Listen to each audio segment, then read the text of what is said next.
Hello everyone, welcome to Bind Edutech. Students, यहाँ board पर NEET के एग्जामिनेशन में 2007 में डायमेंशन से रिलेटेड एक सवाल जो कि लिखा हुआ है, ये प्रीवियस वीडियो लेक्चर का आपका होमवर्क भी था एंड आई एक्सपेक्ट कि आप उसको बनाए होंगे। Dimension of resistance in electrical circuit in terms of dimension of mass m, length l, time t, current I would be. मतलब ये हुआ कि इलेक्ट्रिकल रेसिस्टेंस जो होता है, रेसिस्टेंस के बारे में होता है कि the opposition offered by the free electron in the path of flow of current. तो उसको डायमेंशनली यदि देखा जाए तो उसका डायमेंशन क्या होगा। उसका डायमेंशन का बात कुछ इस तरीके से है कि हम लोग सबसे पहले इसका डायमेंशन के लिए जाएंगे ओम्स लॉ की ओर। फ्रॉम ओम्स लॉ, यहाँ से फॉर्मूला हो जाता है V is equal to IR। Ohm's law से फार्मूला होता है V is equal to IR। ये ओम्स लॉ का फार्मूला है। यहाँ से V फॉर पोटेंशियल डिफरेंस और voltage, I stands for the current and R stands for the electrical resistance. तो लिख सकते हैं V by I is equal to R। V by I is equal to R। अब V जो कि potential difference है, तो देन पोटेंशियल डिफरेंस या पोटेंशियल को हम लोग डिफाइन करते हैं work done per unit charge. तो लिखेंगे since V is equal to W by Q. V is equal to W by Q. अब यहाँ V by I is equal to R है, तो इसमें लिखेंगे R इज इक्वल टू, जहाँ V है तो V की जगह W बाई क्यू और I की जगह I। अब चार्ज का जो डायमेंशन होता है वो डायरेक्ट यदि बताया जाए तो चार्ज का डायमेंशन 80, या यदि कंडीशन में दिया हुआ है तो 80 भी हो सकता है। चार्ज का डायमेंशन या तो 80 या तो 80। और ये आता कहाँ से है ना, करंट का formula I is equal to Q by T, तो cross multiply Q is equal to IT। तो देखिए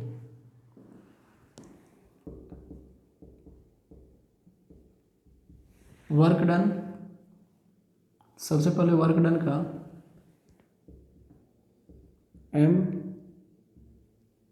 L2 T माइनस 2, ये हो गया वर्क डन का M L2 T माइनस 2। उसके बाद चार्ज का हम लोग यहाँ पर IT पुट करेंगे। बहुत बार 80 भी पुट करते हैं, बट यहाँ पर पुट करेंगे IT। और करंट के लिए हम लोग I ही रखेंगे, जैसा कि हम लोग को क्वेश्चन में कहा गया है I रखने के लिए। मे भी पॉसिबल कभी कभार जहाँ I है वहाँ पर A भी दिखाया जाता है। तो देखिए R is equal to M L2, ये ऊपर चला जाएगा T माइनस 3, और I और I मल्टीप्लाई होगा I2, हो जाएगा I minus 2। M L2 T minus 3 I minus 2। तो यहाँ से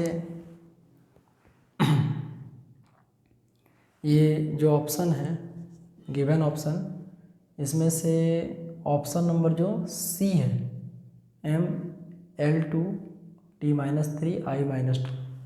ये ऑप्शन नंबर सी इसका एक्यूरेट आंसर होगा। नेक्स्ट क्वेश्चन है कि ये क्वेश्चन 2005 का है कि the ratio of the dimension of Planck's constant end moment of inertia is the dimension of. बहुत ही इंटरेस्टिंग सवाल है।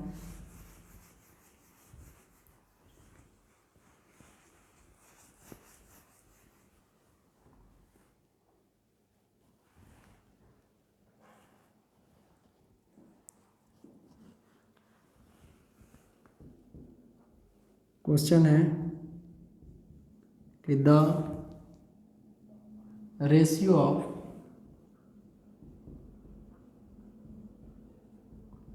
Dimensions of Planck's constant and that of dimensions of Planck's constant and that of moment of inertia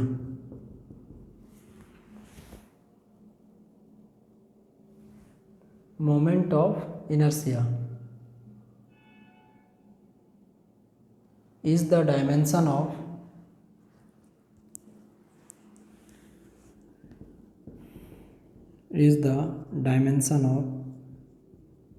इसमें आपको first of all आपको ये calculate करना है कि ये रेशियो किसके बराबर आएगा और फिर उसका डायमेंशन किसके बराबर आएगा। तो सबसे पहले है टाइम, सेकंड ऑप्शन है फ्रीक्वेंसी, थर्ड ऑप्शन है एंगुलर मोमेंटम,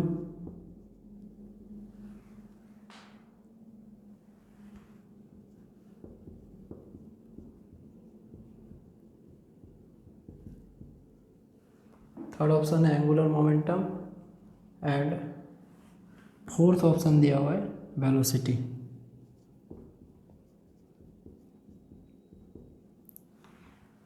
फोर्थ ऑप्शन दिया हुआ है वेलोसिटी। देखिए, the ratio of dimensions of Planck's constant and that of moment of inertia is the dimension of time, frequency, angular momentum and velocity. इसके लिए first of all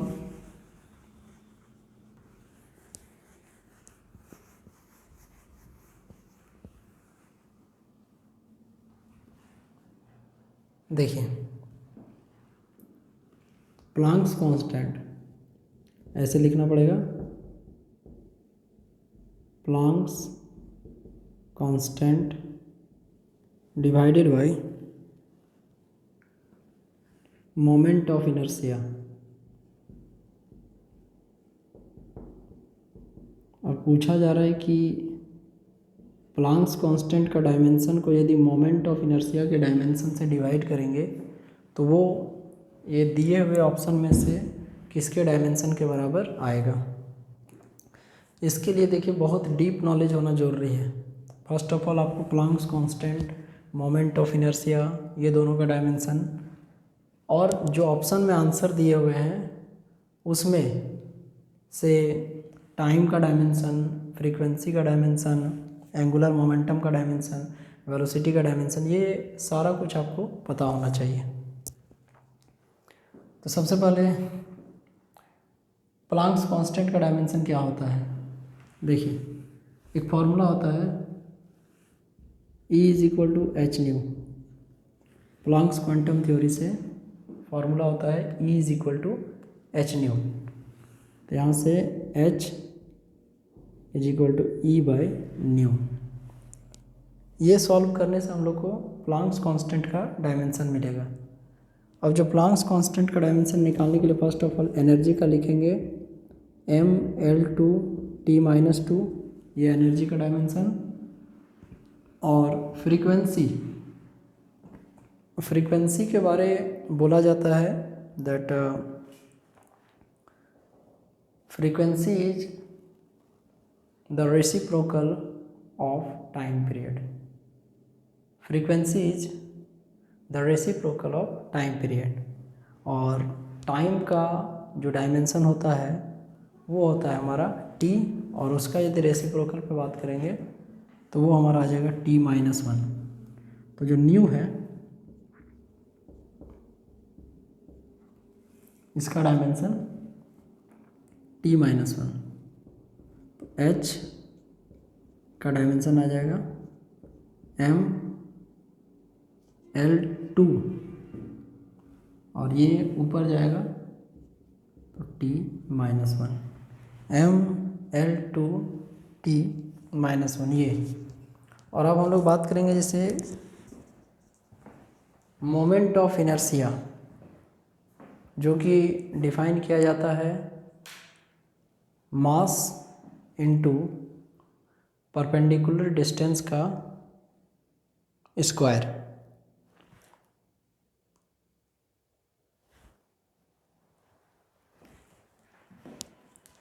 देखिए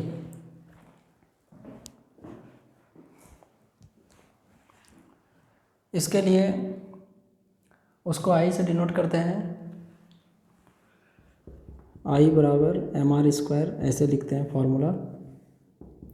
मास के बदले लिख दीजिए m, डायमेंशन, और जो r² है l²। तो ये h का डायमेंशन और ये हमारा i का डायमेंशन। अब यदि इसको सॉल्व किया जाए तो देखिए क्या आएगा। इसके लिए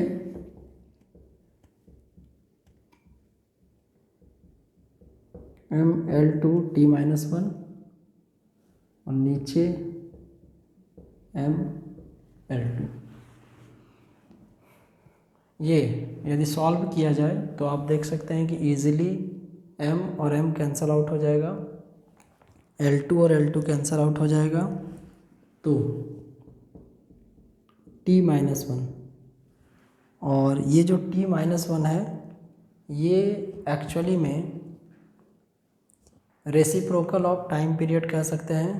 तो जो रेसिप्रोकल ऑफ टाइम पीरियड होता है एक्चुअली में ये फ्रीक्वेंसी का डायमेंशन होता है। फ्रीक्वेंसी को लिखते हैं रेसिप्रोकल ऑफ टाइम पीरियड। तो इसमें जो ऑप्शन नंबर बी है ये हमारा सही आंसर होगा, option number B, reciprocal of time period is called frequency. तो इस क्वेश्चन का ऑप्शन आपको ऑप्शन नंबर बी 2005 का।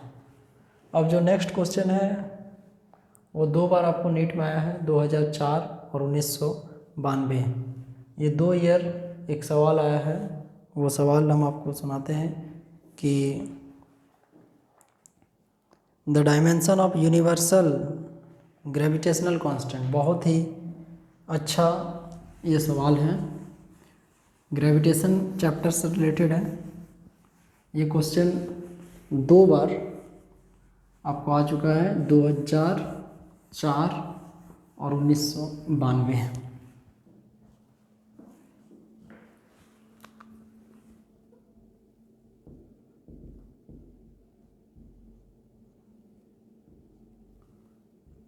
सवाल है कि द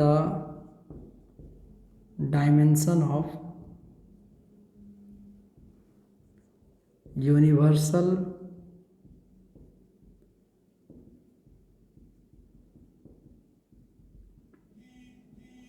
ग्रेविटेशनल कांस्टेंट इज। पहला ऑप्शन है m-1 L3 t-2,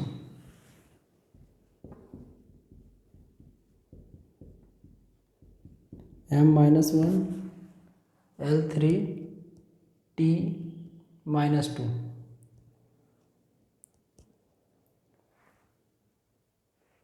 दूसरा है ml2 t-1,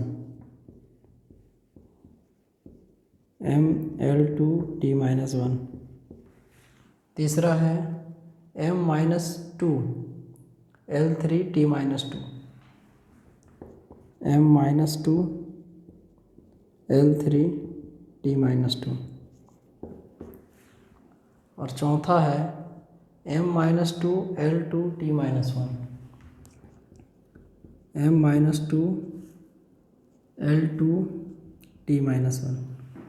ये बहुत ही इंटरेस्टिंग क्वेश्चन है और इसके विषय में समझने के लिए Newton's law of gravitation, sir Isaac Newton ने ये स्टेटमेंट दिया था और उसी से रिलेटेड जो लॉ है कि यूनिवर्स में कोई भी दो बॉडी जिसमें कोई मास हो वो दोनों एक दूसरे को अट्रैक्ट करेंगे, तो कितना अमाउंट ऑफ फोर्स से अट्रैक्ट करेंगे इसके लिए उन्होंने एक मैथमेटिकल एक्सप्रेशन दिया था, फार्मूला दिया था। तो वो क्या फार्मूला है, तो देखिए उसके लिए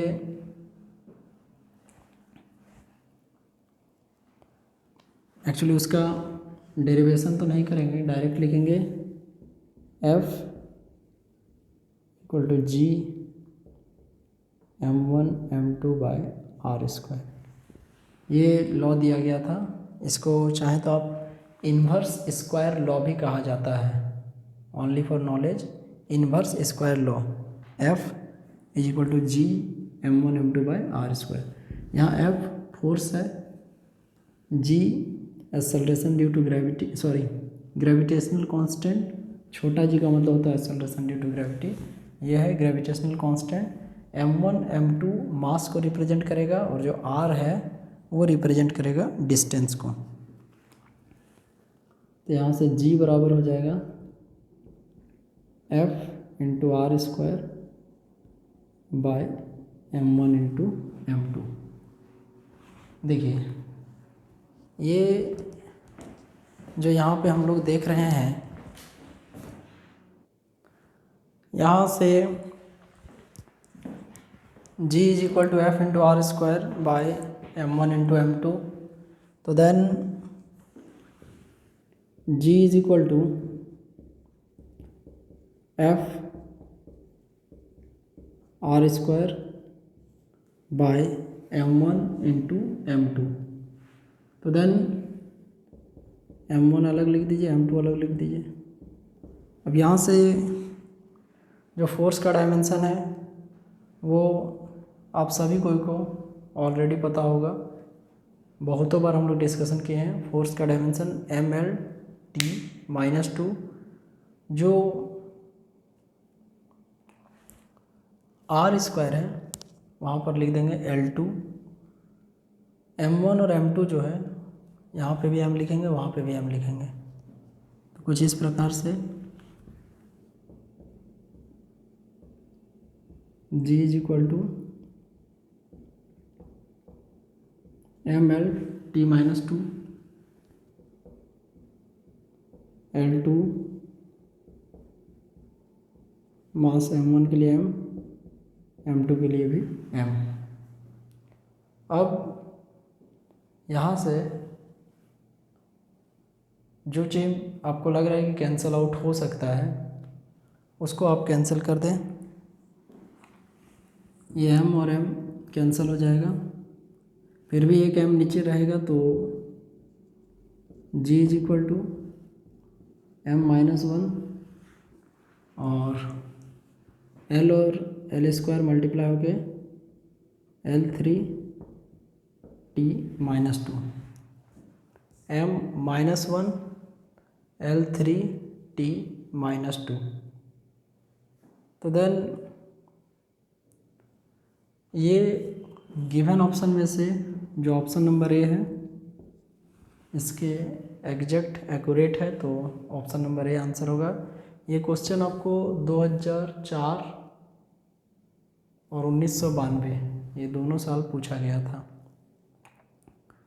एक क्वेश्चन है 2001 का कि the dimension of Planck's constant equals to that of, मतलब प्लैंक्स कांस्टेंट का डायमेंशन किसके बराबर होगा। कुछ ऑप्शंस आपको दिए हुए हैं।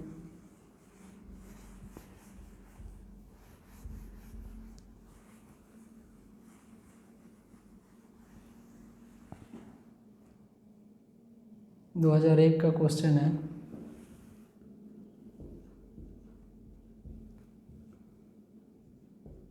The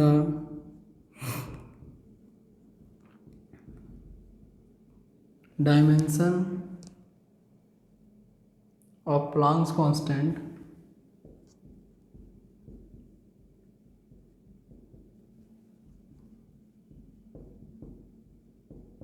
the dimension of Planck's constant equal to that of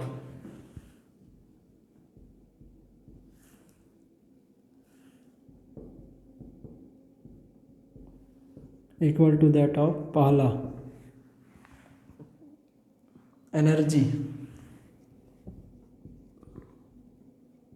energy, दूसरा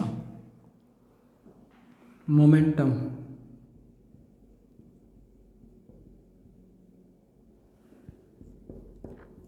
तीसरा एंगुलर मोमेंटम और चौथा है power.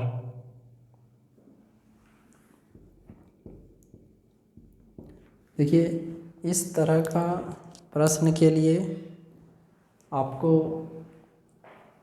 First of all crystal clear होना पड़ेगा सभी चीज़ों के बारे में।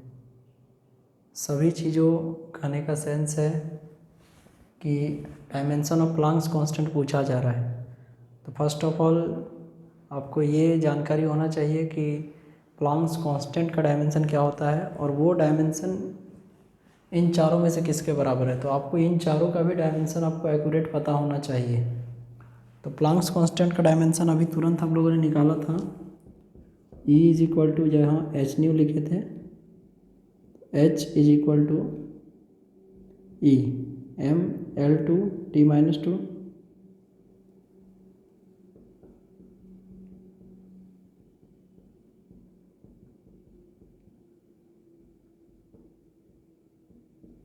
देखिए mL2T-1 ये ऊपर जाएगा तो ये प्लांक्स कांस्टेंट का डायमेंशन है।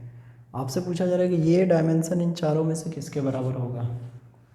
तो देखिए, एनर्जी का डायमेंशन एक्चुअली वर्क डन के इक्विवेलेंट होता है और जो वर्क डन का डायमेंशन होता है that is or work done का डायमेंशन mL2T-2।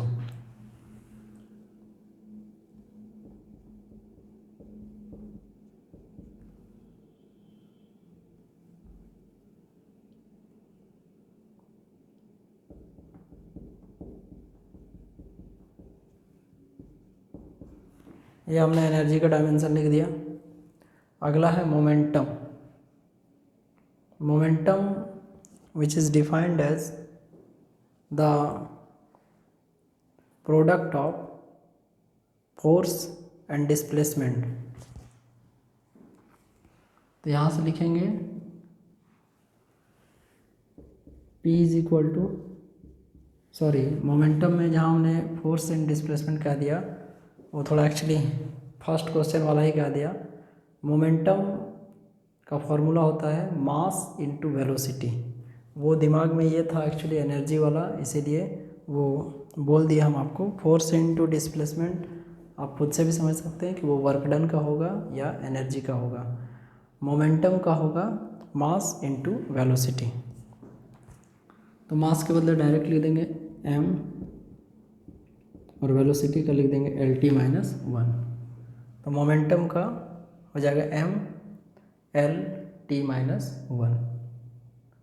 अब इसके बाद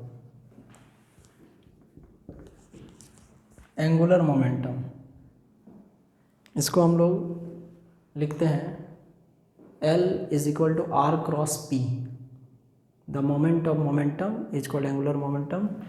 L बराबर R क्रॉस P। तो L बराबर R cross P, P for momentum, तो मोमेंटम का एल टी माइनस वन, और आर जो होता है डिस्टेंस उसका हो जाएगा L,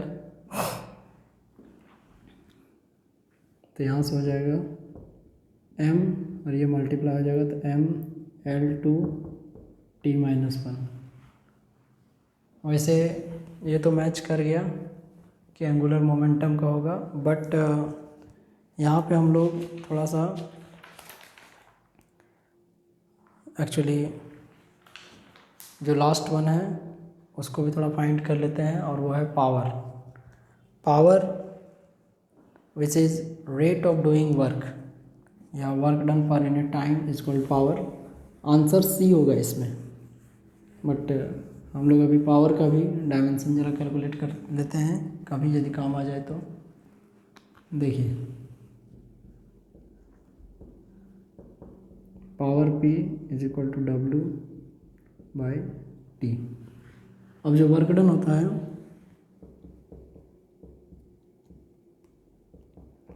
M L two T minus two, time का टी, तो देखिए यहाँ से हो जाएगा आपको पावर का M L two T minus three, ये ऊपर जाएगा, तो जहाँ टी माइनस टू था वो वहाँ से हो जाएगा T minus three.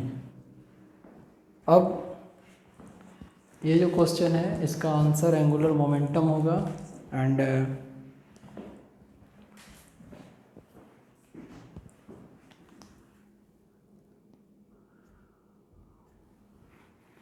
Next class में फिर हम लोग इसके आगे जो अलग अलग तरह के क्वेश्चंस हैं वो पढ़ेंगे। जैसे आगे हम लोग 2000 ईस्वी का क्वेश्चन पढ़ेंगे जिसमें 4 ऑप्शन दिए हुए रहेंगे कि इनमें से किनका डायमेंशन सेम नहीं है। मतलब आपको 4 ऑप्शन रहेंगे और हर ऑप्शन में 2-2 क्वांटिटी दिया हुआ रहेगा, और उन दोनों क्वांटिटी में आपसे ये पूछा जाएगा कि इनमें से कौन सा ऐसा पेयर है जिसका डायमेंशन सेम नहीं है। तो उस तरह के प्रश्न के लिए भी आपको जैसे 4 ऑप्शन में 8 फिजिकल क्वांटिटी रहेगा, आपको 8 फिजिकल क्वांटिटी का डायमेंशन याद रखना पड़ेगा। और नहीं तो यदि कॉन्सेप्चुअल वे में जाना चाहते हैं तो then you can easily go through the concept, but ये टाइम टेकन होगा। बट हम नेक्स्ट वीडियो में आपको वो बता देंगे कि किस प्रकार से कॉन्सेप्ट के थ्रू उसको फाइंड कर सकते हैं। Okay students, take care of yourself. Thank you very much, bye.